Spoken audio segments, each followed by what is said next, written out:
Hey guys, this is KKS and अभी आप लोग देख रहे हैं केकेएस कंप्यूटर साइंस। और अभी हम लोग कर रहे हैं वेब डिजाइनिंग। और अभी हम लोग यूनिट 1 में देख रहे हैं three tier web architecture. Okay, तो चलिए ये वाला टॉपिक को भी समझ लेते हैं जो हमारा यूनिट 1 में दिया गया है। क्या है? Three tier web architecture. तो ये क्या चीज़ है उसको समझते हैं, और यहाँ पे थ्री क्यों लिखा गया है उसको भी समझेंगे। The three tier client server architecture divide system into presentation, application, and data layer.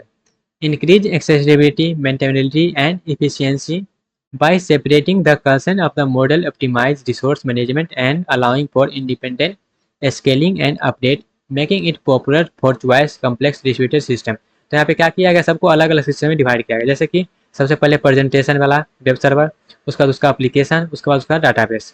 तो इसलिए इसको बोलते हैं थ्री टायर आर्किटेक्चर। जितना भी आर्किटेक्चर उसको क्या किया है, सेपरेट सेपरेट में बदल दिया है। तो चलिए वन बाय वन सबको हम समझ लेते हैं। जो what are distributed systems, distributed system का मतलब क्या है, ये है क्या। तो networks are separated computers and cooperate to accomplish the shared goals are known as distributed system. If they are where the interconnected system, they communicate and share resources to derive service and carry out activities. Social media network, online banking platform and clouding computing platform, few example of the distributed system.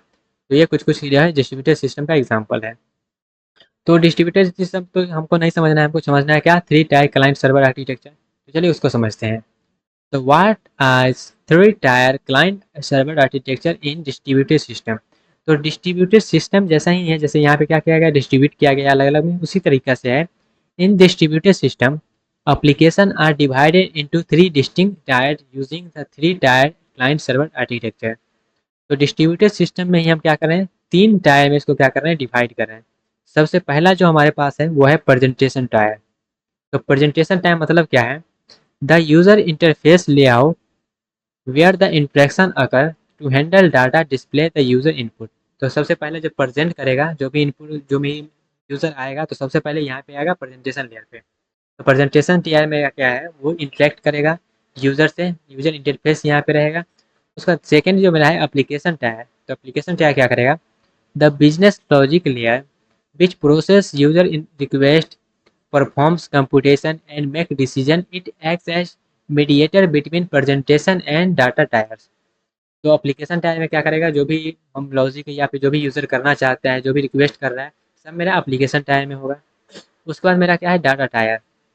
तो data type में क्या होगा, the storage layer and responsive, the managing the storing data and handle database operation and data retrieval. Data कैसे आएगा, कहाँ जाएगा, कहाँ store होगा, सब बताएगा डाटा टायर। तो ये तीन टायर को ही बोलते हैं हम लोग three tier web application, sorry web tyre application. तो थ्री टायर वेब आर्किटेक्चर आपको थोड़ा सा आइडिया लग गया होगा। यहाँ पे तीन चीज़ है, तीन चीज़ में कौन सा है, प्रेजेंटेशन है टायर, उसका बाद एप्लीकेशन टायर है, उसका बाद डाटाबेस टायर है। डाटाबेस में डाटा रहेगा, एप्लीकेशन में उसका जो भी रिक्वेस्ट करेगा वो रहेगा, और प्रेजेंटेशन में उसका जो इंटरफेस है वो रहेगा। ओके, अब थोड़ा सा इसका और बात कर लें। जो computers of three tier, components of three tier client server architecture in distributed system. तो यहाँ पे प्रेजेंटेशन था, तो प्रेजेंटेशन में कंपोनेंट कौन कौन सा रहता है, तो उसका यूआरएल रहता है, यूआई रहता है, यूजर इंटरफेस रहता है। उसके बाद यूआई रहता है, उसका जो भी लॉजिक रहता है वो रहता है दिया हुआ। ठीक है, तो इसका कंपोनेंट में क्या हो गया, यूआई, जो कि बताएगा कहाँ पे क्या चीज़ रहना है, कौन से डिज़ाइन में देना है यू।